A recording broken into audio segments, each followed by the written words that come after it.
Bismillahirrahmanirrahim. Alhamdulillahirabbil alamin. Wassalatu wassalamu ala al-mab'uuthi rahmatan lil alamin. Nabiyyina Muhammadin wa ala alihi wa sahbihi wa man tabi'ahum bi ihsanin ila yaumiddin. Amma ba'd. Alhamdulillah, kita masih melanjutkan pelajaran kita masih dalam baca kitab Risalah Al-Usul min Ilmi Al-Usul karya Fadilatul Syekh Al-Allamah Muhammad bin Shalih Al-Utsaimin rahimahullahu taala. Baik, kita lanjut insyaallah taala. Manil qari? Iqra. Siapa yang qari kemarin? Siapa yang baca kemarin? Kita. Siapa yang kita tunjuk? Bismillah. Bisa insyaallah. Bismillah. Assalamualaikum. Qala Syekh Muhammad bin Shalih Al-Utsaimin. Al-haqiqatu wal majaz wa yanqasimu al-kalamu min haitsu al-isti'mali ila haqiqatin wa majazin. Masyaallah. Awalan fal-haqiqatu hiya al-lafdul musta'malu fima wudi'a lahu mithlu asadun lil hayawani muftaris. Akhraja biqaulina al-musta'malu al-muhmalu fala yusamma haqiqatun wala majazin. Fala yusamma haqiqatan wala majaza. Fala yusamma haqiqatan wala majazan. Apa i'rabnya? Maf'ul? Apa? Maf'ul yang kedua. Ini maf'ulun bi dari apa? Dari fi'il yang majhul. Kan ini fala yusamma. Berarti tadinya maf'ulun bi yang pertama menjadi naibul fa'il. Fala yusamma ai al-mutaqaddim. Lafaz yang tadi itu tidak dinamakan apa? Hakikatan wa majazan. Maf'ulun bi kedua yang menjadi maf'ulun bi. Paham jadi tak? Nah, fa kharaja biqaulina fima wudi'a lahu al-majaz. Lanjut. Wa tanqasimu haqiqatu ila salasati aqsam lugawiyatin wa syar'iyyatin wa 'urfiyyatin. Fal-lugawiyatu hiya al-lafdul musta'malu fima wudi'a lahu fil lughati. Fa kharaja biqaulina fil lughati al-haqiqatul syar'iyyatu wal 'urfiyyatu. Itu kan ada tasdidnya. Jadi kalau dia dibaca langsung al-haqiqatus syar'iyyatu. Al-haqiqatus syar'iyyatu wal 'urfiyyatu. Masyaallah. Misalu zalika shalah fa inna haqiqataha al-lughawiyatu ad-du'a. Al-lughawiyata ad-du'a. Ad-du'a. Fa inna haqiqataha, ini isimnya inna. Al-lughawiyata ini apa? Na'at dari isim inna. Kenapa bisa dia na'at padahal isim inna dhahirnya? Kalau kita lihat nakirah, karena nakirahnya sudah mudhaf kepada ma'rifah, itu yang menjadikan dia ma'rifah. Nah sekarang isim inna atau inna setelah terpenuhi isimnya butuh apa?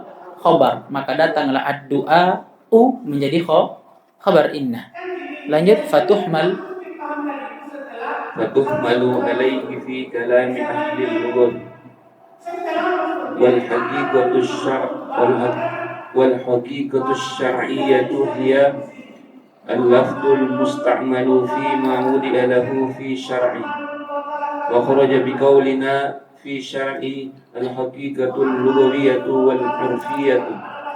Mithalu dzalik as-salat fa inna haqiqataha syar'iyyatul aqwalu wal af'alu al-ma'lumah al-muftatahatu bi takbiril muhtatamatu bi taslimi. Fatuhmalu fi kalami ahli syar'i ala dzalik والحقيقة العرفية هي اللفظ المستعمل فيما وضع له في العرف فخرج بقولنا في العرف. Kasih jauh-jauh, tapi kasih jauh sedikit supaya enggak mengganggu.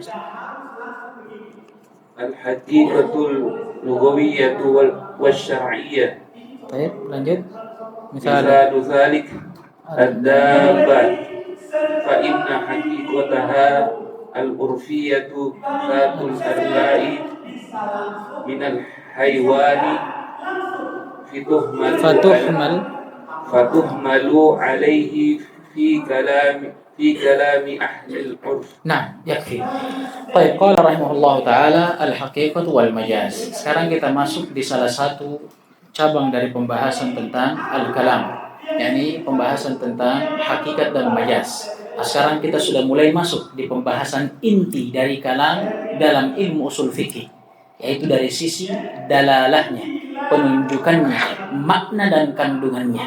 Beliau katakan bahwa kalam kadang dia punya makna hakikat dan ini asalnya, dan kadang dia keluar daripada makna hakikatnya, dan itulah yang dinamakan dengan majaz. Akan datang yang qasimul kalamu min haitsul istimali ila haqiqatin wa majaz. Qala rahimahullah, beliau berkata, kalam terbagi atau lafaz itu terbagi dari sisi atau tinjauan penggunaannya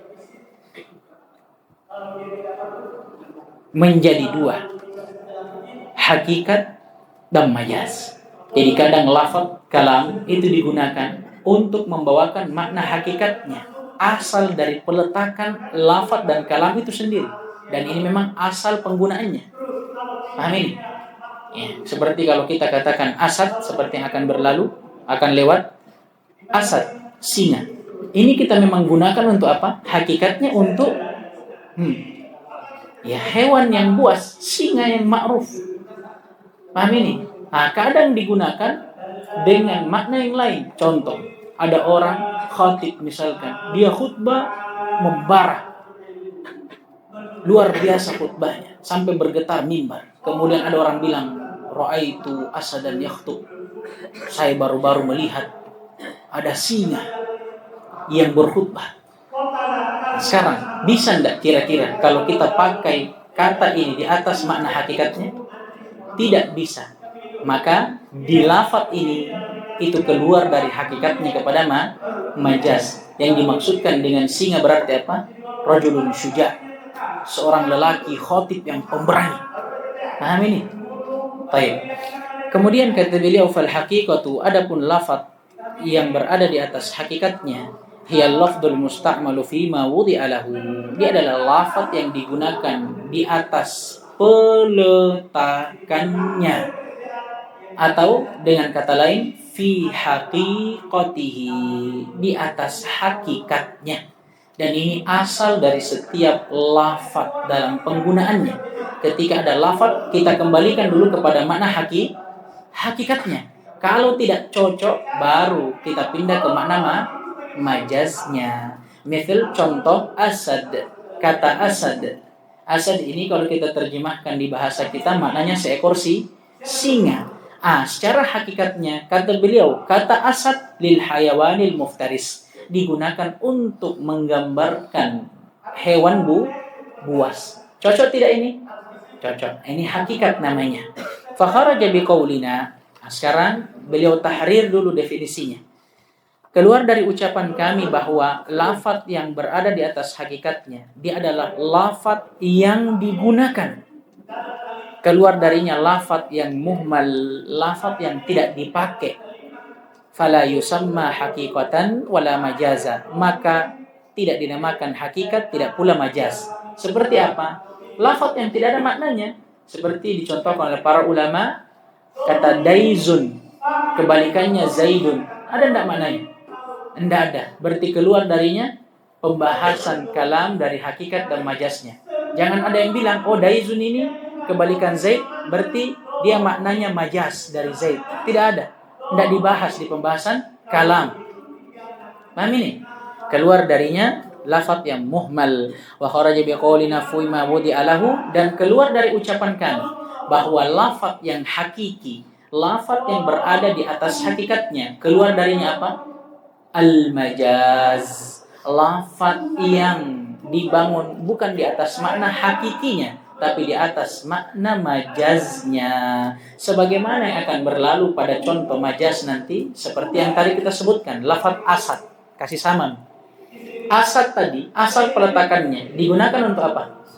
Menggambarkan seekor singa, hewan buas. Ini asalnya. Tapi kalau tiba-tiba ada orang datang ke antum, dia bilang, Masya Allah, baru-baru tadi saya lihat ada singa yang berkhutbah. Ra'aitu asadan yaktub. Atau antum bilang, Ra'aitu asadan yahmilu sayfa. Tadi baru-baru saya lihat ada singa bawa parang. Kira-kira ini bisa ndak digunakan lafaz ini di atas makna hakikatnya? Ada singa begitu tiba-tiba bawa parang, bisa ndak? Atau ada singa tiba-tiba khutbah pakai tongkat begitu, bisa ndak? Ndak bisa. Berarti dia keluar dari lafaz hakiki. Dia masuk ke mana majaz. Taib. Sudah tergambarkan ini hakikat dan majaz? Sudah tergambarkan? Sudah. Sebelum itu, sebelum kita masuk dalam pembahasan, kita perlu tahu bahwa pembahasan hakikat dan majaz ini sebenarnya pembahasan ahlu kalam yang sudah terlanjur masuk ke dalam pembahasan ilmu usul fikih. Pahami? Dan para ulama juga, khususnya ulama ahlus sunnah, mereka berselisih tentang hukum hakikat dan majaz. Mereka berselisih tentang hukum hakikat dan majaz. Di antara mereka ada yang mengatakan dan menetapkan adanya hakikat dan majaz. Paham ini?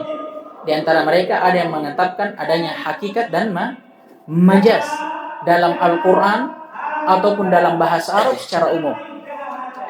Pendapat yang kedua, ada yang berpendapat akan tidak adanya majaz sama sekali. Tidak pada Al-Quran dan tidak pula pada bahasa Arab. Dan mereka mengatakan bahwa pembagian kalam menjadi hakikat dan majaz ini pembagian ahlu kalam. Dan ada yang pertengahan, ada yang mengatakan tidak ada majaz pada Al-Quran, tapi pada bahasa Arab pada asalnya ada. Ala kulli hal, masalah ini diperselisihkan dan setiap pendapat memiliki dalil yang masing-masing kuat. Amin. Dalil masing-masing. Hanya saja yang menjadi pertanyaan, bagi orang-orang yang tidak mengatakan akan adanya majaz, terus bagaimana dia bilang ini? Kalau ada orang bilang ra'aitu asadan yaktub, dan ini ada di ibarat-ibarat orang Arab terdahulu ada yang seperti ini. Apa yang mereka katakan? Nah, mereka bilang tidak ada majaz. Nah, mereka mengatakan kalimat itu tetap di atas hakikatnya. Kemudian, nah hakikatnya asad itu digunakan untuk hewan buas. Tunggu dulu.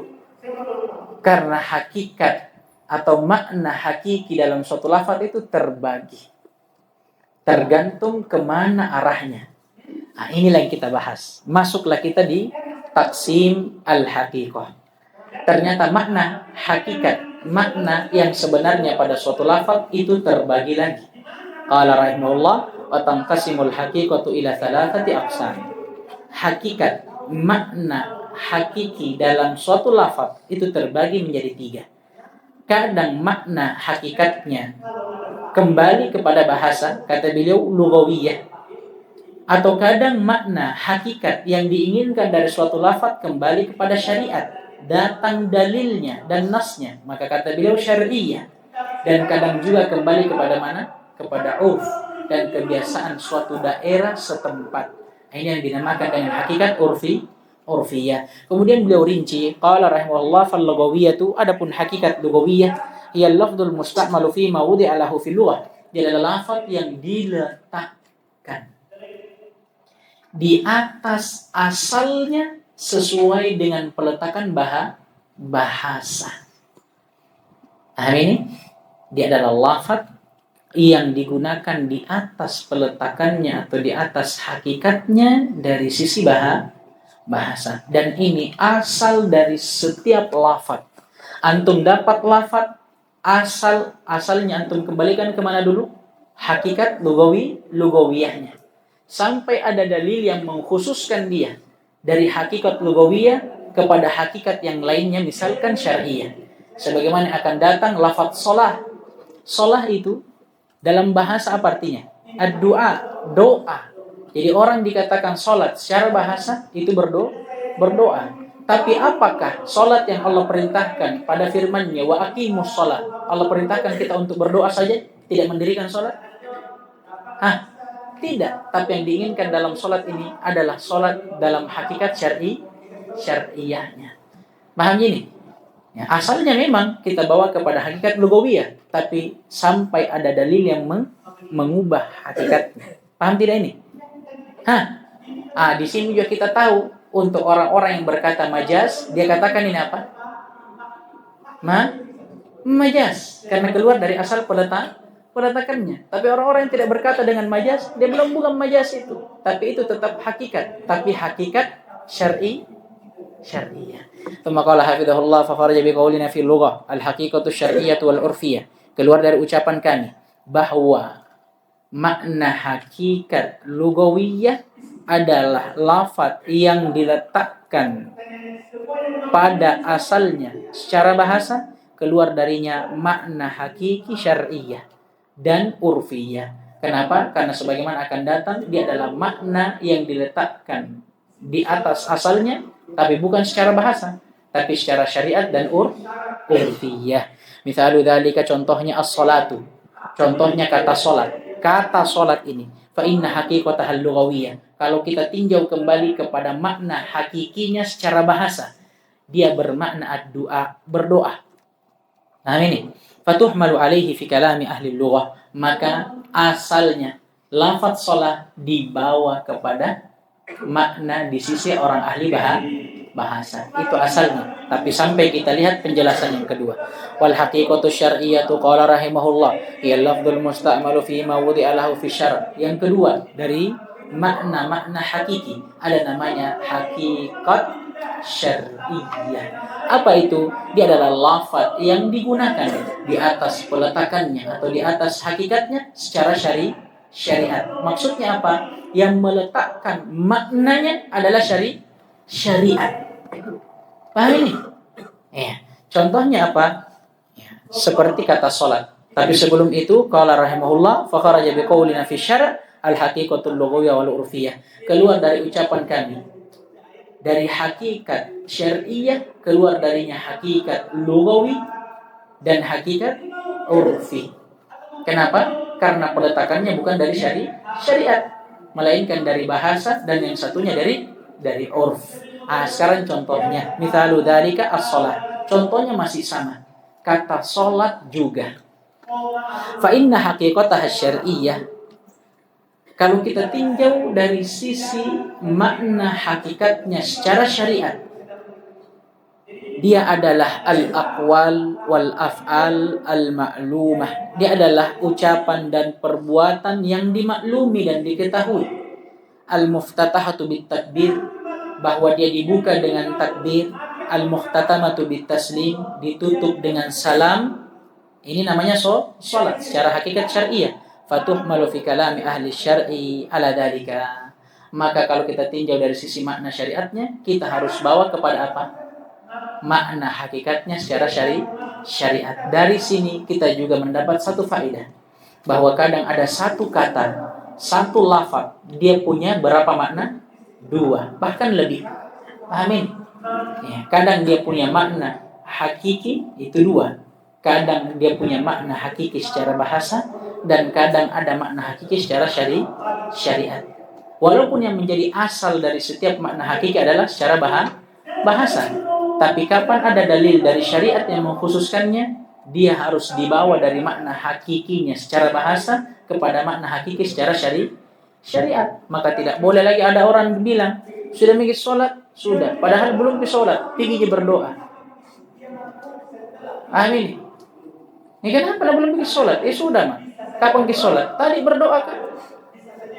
Tidak bisa. Kenapa? Betul, makna asal secara bahasa sholat adalah doa. Tapi syariat telah mengkhususkannya, bahwa perintah yang Allah perintahkan wa aqimus shalah bukan salat yang doa itu, tapi salat yang maklumah tadi, yang dibuka dengan takbir ditutup dengan salam. Paham tidak ini? Nah, Kemudian yang ketiga al-haqiqatul urfiyah, hakikat yang bersandarkan kepada urf. Urf ini kebiasaan atau adat istiadat di suatu tempat. Paham ini? Wa hiya lafdzul musta'malu fi ma wudi'a lahu fil urf. Dia adalah lafaz yang digunakan di atas peletakannya secara urf. Ya, dia membedakan ketiga hakikat ini hanyalah sumbernya. Kalau hakikat lugawiyah bersumber dari apa? Bahasa. Kalau syariah bersumber dari syariat. Kalau urfiyah bersumber dari al-urf, adat istiadat, kebiasaan, peletakan di suatu tempat dan daerah tertentu. Paham ini? Di sinilah berbeda kata, beda daerah, beda maksud. Paham tidak ini? Dan ini terdapat di kebiasaan kita. Paham tidak ini? Antum lihat saja dalam lingkup yang kecil antara orang Makassar dan orang Jawa. Kadang ada satu kata di Makassar artinya beda, di Jawa beda. Ini apa namanya? Hakikat urfi. Paham? Paham tidak? Tidak bisa kita salahkan orang. Paham? Karena mungkin di negaranya makna kata yang di negaranya kita mungkin itu keliru, di negara mereka itu biasa saja. Paham tidak ini? Contoh apa? Orang Maluku itu, saya dapat faedah dari Ustadz orang Maluku. Di Maluku itu kalau kita panggil nenek, kakek, dipanggil apa? Tete. Ustadz ini sendiri cerita, anak saya pertama kali saya bawa ke Makassar, banyak orang-orang tua di sekitar itu marah-marahi saya, bentak-bentak saya. Dia bilang, ajar anakmu itu baik-baik. Masa dia panggil saya Tete? Nah, ini apa namanya? Hakikat urfiyah. Di tempat mereka Tete itu artinya itu. Ya kalau dibawa ke sini mungkin salah, tapi tidak bisa langsung kita salahkan karena dia punya apa? Dia punya urf sendiri. Paham tidak ini? Contohnya, kata beliau, fakharaja biqaulina, keluar dari ucapan kami fil urf, bahwa hakikat urfiyah adalah hakikat atau makna yang bersumber dari urf. Penetapan, kebiasaan, adat istiadat suatu tempat, daerah tertentu, keluar darinya hakikat lugawiyah dan syariah. Kenapa?